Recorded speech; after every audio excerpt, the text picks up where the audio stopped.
I want to talk to you today about one of the great amazing things of spiritualism, which is called physical mediumship.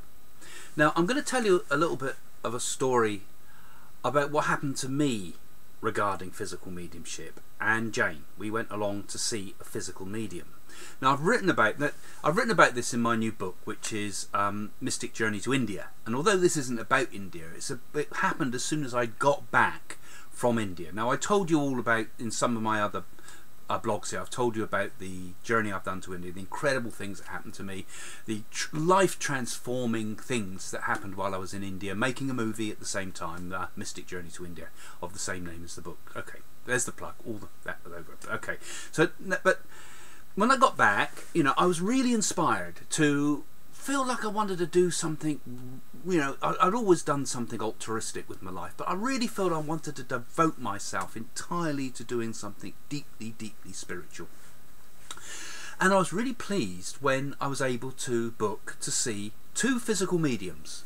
I thought, my God, physical mediumship's back. Now, those of you that don't know about physical mediumship, there's been a lot of scams in the past with physical mediumship. This was all around during the, I suppose, Edwardian times, I think it would be now, where people like Helen Duncan would produce ectoplasm, which is like a, it's like a sort of ghostly material that comes up and forms into the figures of people that stand there in front of you in the seance room. You do it in pitch black, and you'll see your grandmother or your mother or your father, who's in the spirit, stood there in front of you, as solid as you and me, and you could even shake hands with them. You know, that's what they said happened in those old physical medium circles. And a lot were exposed. Houdini, the magician, went along to a few of them and proved them to be complete frauds, you know. So there was a lot of fraud, but there was a lot that was highly questionable, because, you know, there was, like Helen Duncan, for example, was not really proven a fraud as far as I'm concerned. But you know, there's a huge debate basically particularly between Houdini and Sir Arthur Conan Doyle. Arthur Conan Doyle fighting for one side, saying it's all real. Houdini saying it's a load of trickery, because if I can do these things, these guys can do these things. So anyway, it's a controversial area, you know, and to hear that it had happened again now in the 21st century, I mean, that was marvellous. Oh God, you know, nowadays, you know, these Victorians won't be able to get away with the fraud, the Edwardians rather, wouldn't get away with the frauds that might have been allegedly happened in the past. I mean, in recent modern days, there'd been a marvellous, I do like that word, marvellous, no, a wonderful, I use that word a lot too, no, but a medium called Gordon Higginson, you know. He used to be able to produce ectoplasm. I never saw him work myself, but he was head of the Spiritualist Church in the UK. And at the Spiritualist headquarters in Stansted, which is an old stately home, he would regularly produce physical mediumship. And, you know, I never witnessed it myself, but I've spoken to many people that I considered to be very genuine people, you know, not just genuine, sincere, but they were smart people too. They would not have been easily fooled. Who'd seen, you know, my friend Vi Kipling, she was a long-standing spiritualist. She worked in a solicitor's office most of her life. She was in Mensa.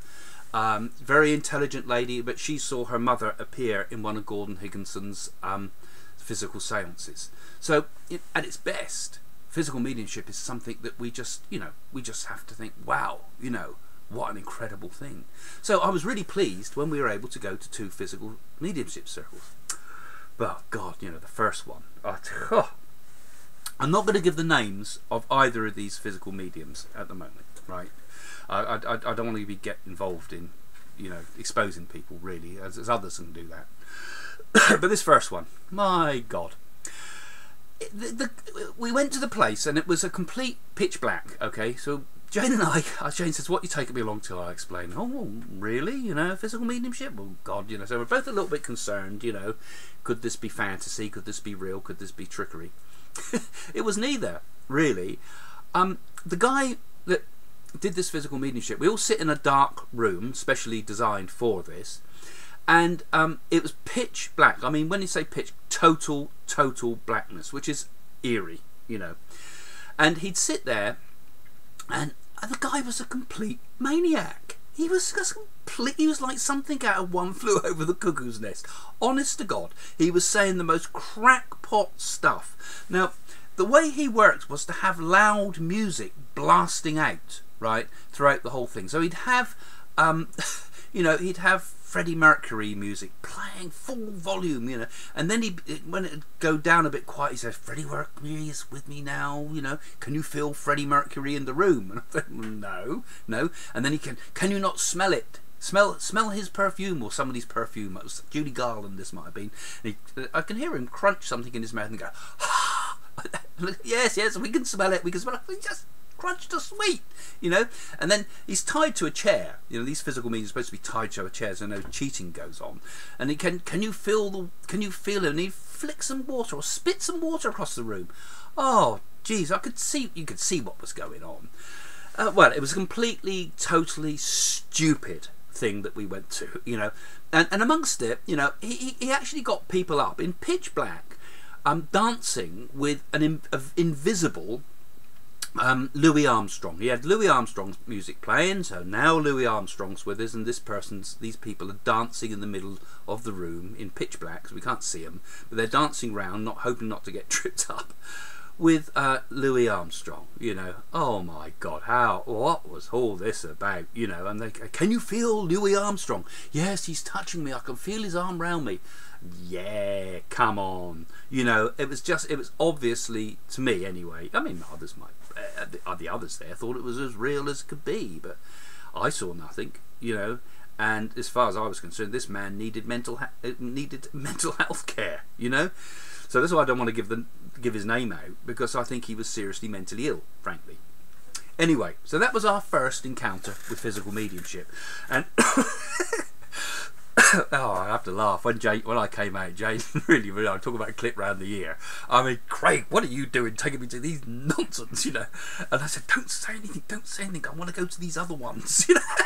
You know, I wanted to write it in my book, you see. I wasn't going to say, "Oh, what a lot of rubbish," and anything. I sort of, keep your mouth shut and let's see if we get any deeper, you know, if we can find any more out. You know, I didn't want to get a bad reputation with other physical mediums, you know, because there's a lot of them around at the moment, you know. There's a load out there, right? They're flying in from Australia and New Zealand and America and in the UK. They're all around, you know, and they do it all in the pitch black, right?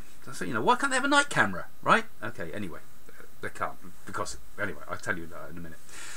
So okay, that was the first one, which was just bonkers, you know. And they don't ever take me to these things again. Well, actually, Jane, I've actually, you know, I booked another one. Oh, what? Not down in Kent. We got to drive down to Kent. What? All down there, you know, which is quite a long drive from where we are in Eastleigh in England. Well, a fair old drive, you know. Okay. I don't know how many weeks it was later, 3 weeks, 4 weeks, something like that. We went to the next one, you know, ready, you know. And we turn up at this one, beautiful setting where it's been done, you know. Expensive too, really. I mean, I think it was, I can't remember, it's 40 or 50 or 60 pound a head. But I mean, for physical mediumship, I'd pay £1,000 to see the real thing. I mean, real would, you know. But no, there were people were all paying this, and there was quite a lot of people in the room because it's quite a big hall. Everybody sits round in a circle the whole way round. But by the time you've got everybody in, I'm not quite sure how many there would have been in there. Really difficult to judge. But I would have said 100 people at £40 a head. That's not bad going for an evening's work, is it? And so everybody sits round in the circle. Now, we were given some brief before we go in that we must not take anything metal in with us. So we'd be going through a metal detector, and anything metal we have to take off. That would be rings, glasses, anything like that, phones, cameras, anything. You know, obviously they don't want cameras in there, and also the and that you know, that the medium can't have a camera in there because it interferes with the sensitivity of the ectoplasm. So this sounded pretty good, didn't it, really? We're going to go and see real physical mediumship and real ectoplasm. You know, as far as we're concerned, that's what's going to happen, you know. And then last minute, a few of his members from the circle turn up and they say, "Oh, these are from his circle. Good you were able to make it, you know, great, that's going to add more energy to this, you know. You've got 4 members from his circle who are going to join us here, and they'll sit there amongst you as well, and the whole thing can you know, be real high power now. Give your energy out. You're going to be asked to sing sometimes. We're going to play some loud music to build the energy up, and then the physical mediumship will occur." Well, they knew who I was because they knew that I've got a reputation as a medium. So they asked me to check everything, right? So make sure there's no cheating going on. All right, okay, I'll do the best I can. So when we go in, everything is checked. We have absolutely no metal on us whatsoever, and then I'm asked to check everybody else in the room that nobody's got any metal. Now I can't check every single person in the room, but I did my best to make sure there was no metal there. And then the medium is tied to a chair. You know, he's tied solidly to a chair, a heavy chair, and I'm asked to check the chair that it doesn't come apart, or that it can't be fixed, or that he's truly and he was sewn in at the same time. He had a jumper put over the top that had buttons down the front, and then it had cable ties all put down the front, you know, so that it couldn't be opened. And he was cable tied and tied to the chair by his wrists and by his ankles. I mean, yeah, it was a solid piece of tying up. I agree that, but I'm no magician. I don't know, you know, how did Houdini get out of his bag, you know, and when he's thrown in the river? I mean, you know, I didn't know, but there, as far as I could see, that was no trickery involved. No. And then I checked the people coming in, no trickery there, and they said, could you stand in the middle of the room, Craig, and say that they agree with all that? And yeah, okay, right, fair, yeah. As far as I've seen, I can't spot anything untoward from what I've seen there. And okay, so, and then again it's in pitch blackness. Now one of the odd things that I thought was they said they couldn't have a camera because it would, you know, and because we can do night vision cameras now, and you can film in pitch black, or even with a heat camera we could see that the medium's there, the medium's still on the chair, couldn't we? But you know, above him there's a huge, great big air conditioning unit, and there's radiators in the room. And I thought, well, there's all that metal. Why can't we wear any metal? You know, that seems a bit odd to me, really. You know, to think that. But I didn't say anything. I didn't express what I wanted to say. I just sort of thought I'm going to go along with this because I want to see what goes on. You know, see if I can see some more of these mediums. Well, pitch black, and we had the loud music again. And to describe all what happened in the evening was odd, because I mean, first of all, we hear the medium's voice talking from the chair where he is. Allegedly the medium. We're not sure it's the medium or another person, but it's the medium's talking from the chair. In one of these sort of, I mean, Colin Fry used to do with his physical mediumship, you know, where this posh voice that used to come through, you know. And oh god, here we go again, one of these Edwardian sounding voices. Ladies and gentlemen, we are here today to connect with the spirit world, you know. Oh god, here we go, weirdo sort of voices. Okay, and go with it, run with it, Craig. And then some clowny sort of character coming through that joked, you know. Yup, lad, no, that was more London Cockney sort of accent thing. Anyway, we had all that, and I thought, well, okay, that's no proof to me. And then we hear the medium walking round the room, even though he's supposed to be tied to the chair, you know. And then he says, now the medium's going to touch Craig's head. You know, perfect, isn't it? A little bald patch here, and he puts a hand on there. Can you feel the hand get bigger? And he obviously went like that. Didn't need to make the hand feel bigger. You go like that. See what I mean? Yes, I can feel the hand get bigger. Yes. And he did it on a few other people. Can you feel the hand get bigger? Well, that's easy enough, you know. And that was my opinion anyway. And he goes around the room doing this, and we get a bit of evidence, you know, from now that's the important bit. Now if they can give spirit proof to somebody, then I'm open to it, because they can say things that nobody else would know, and they can give genuine mediumship. It might be mental mediumship, but if mediumship's going on, that's fine. But he gave a message to a woman that was next to me. Now she'd lost her son, and he gave a message to me that I thought was one of the worst readings I've ever heard. There was it was all general evidence. You know, your son misses you, and all this sort of thing. And then I hear a child's voice, you know, going on. But, you know, I asked the woman afterwards, and I said, how old was your son when he died then? Oh, he was 38. Well, that's not a child's voice, is it? 38 years old, you know. And then we had the music stuff playing again, and we had Louis Armstrong playing, you know, again. I thought, oh, not again, Louis Armstrong. Now, obviously, the nutty one that I'd seen before had been to this person's seance, thought, oh, that looks good, I'll have Louis Armstrong come through mine. But this second one, Louis Armstrong says, there are some mediums out there that impersonate me, but I'm the real Louis Armstrong, you know. And I thought, oh, bloody hell, you know. And I was sat next, we all have to hold hands so that there's no cheating. Everybody sat down, we all hold hands. And I'm holding hands next to a man. I've got nothing about gay people, but he was obviously very gay, you know. And I'm holding hands with this gay man, and then they play Julie Garland, and I'm thinking, here I am, sat in pitch black, holding hands with the gay man. I've got nothing against gay people, please understand that. But I'm sat in a darkened room, holding hands with the gay man, singing Julie Garland. I thought, really? You know, this don't feel like spiritualism to me, you know. Funny. I mean, he was a nice bloke, but I mean, nonetheless. So there, and I thought, well, there's no evidence whatsoever. And then we get a huge bang in the middle of the room. He's going to levitate himself now. And of course we're in pitch black, so we can't see anything. The seat has levitated, and allegedly the seat has levitated. And then there's a huge crash, and the seat has come down again, right? Okay, and then there was other things, but I can't go into it too long because we're on a video. It'd take too long. So the lights are brought up and everything, and now we see that the man in the chair is now sat back to front to us because the seat is now in a different position, and his jumper is now back to front. So like I said, it was all buttoned up down the front. It's all now buttoned up down the back of his thing. So something had obviously there'd been, you know, he got out of his clothes and done something like that. But you know, as far as I'm concerned, that's not mediumship. I've watched an escapologist, haven't I? I've watched Houdini could do that. He could sit in the room, and I'm sure he could get out of a straitjacket and put that straitjacket on the opposite way round and get back in the seat in pitch black. He could do that. But the seat was, of course, all moved round the opposite way. And I thought, well, I know how I did that. I didn't think this on the way home. I thought, how did he do that? And of course, it's easy. He had 4 people from his circle there. So all you need to do is have people holding hands around in the room. So if you put the 4 people together in the circle, 2 on the outside are still holding the visitors, but the 2 in the middle can be let go of, and you've got 2 people to lift up the chair, pick it up and throw it around the room, or do whatever you want to do with it. And it's quite a heavy chair, but you could spin it round and bang, put it back down again. So basically it was an absolute total con as far as I'm concerned.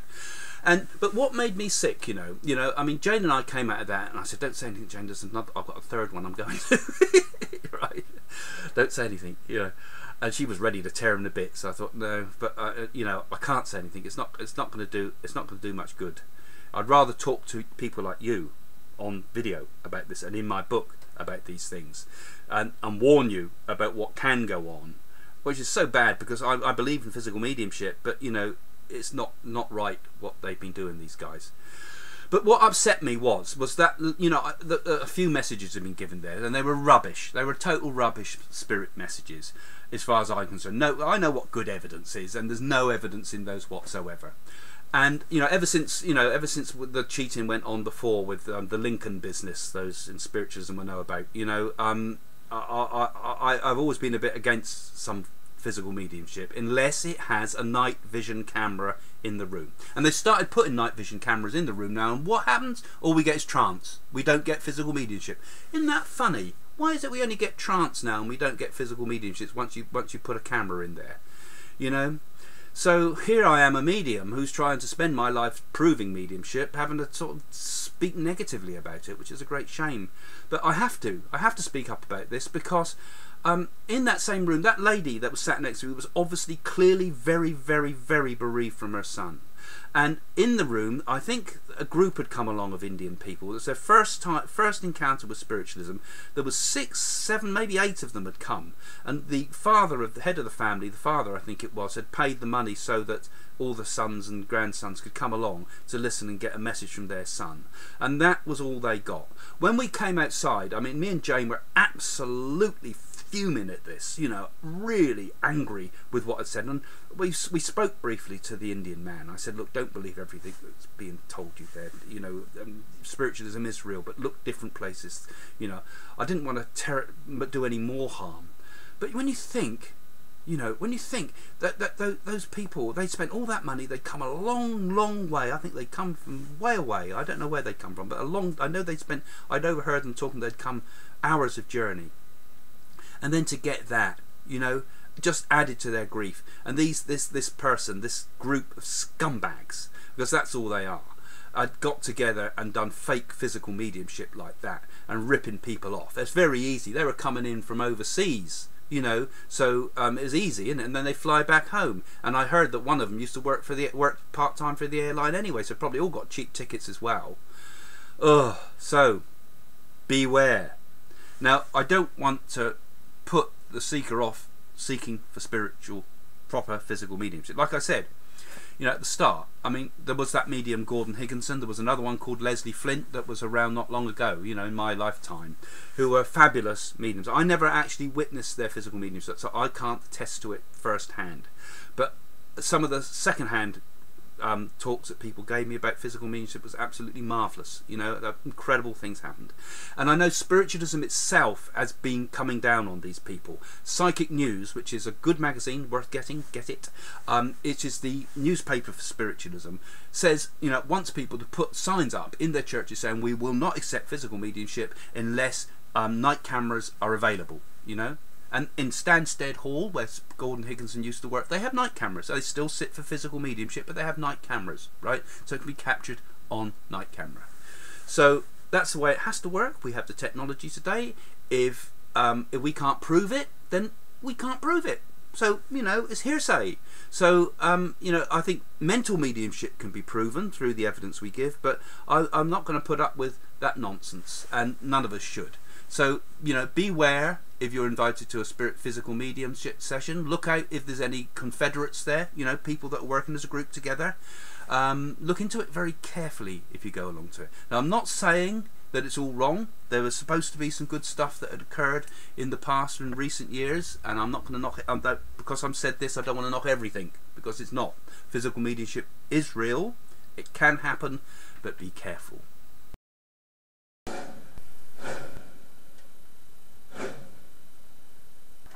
Jane and I now do our spiritual work for our foundation. All the profits that come from things like our conferences and theatres and workshops and all those exciting things now go into this foundation, which ultimately has the long-term plan of building centres in the UK and maybe around the world one day. But meanwhile, we've been doing a lot of direct spiritual work with it. We've been going out, feeding people in India, giving to the destitute, giving to beggars. We've helped feed schools, helped orphanages, and we've even given cows to older people that have no other form of income. So mediumship can change your life, but it can also help people directly in the world. So go to the links at the end and find out all about what Jane and I are trying to do. And you can do a lot just by sharing these videos on social media. Help us get the word out. Help us to do something really good in this world.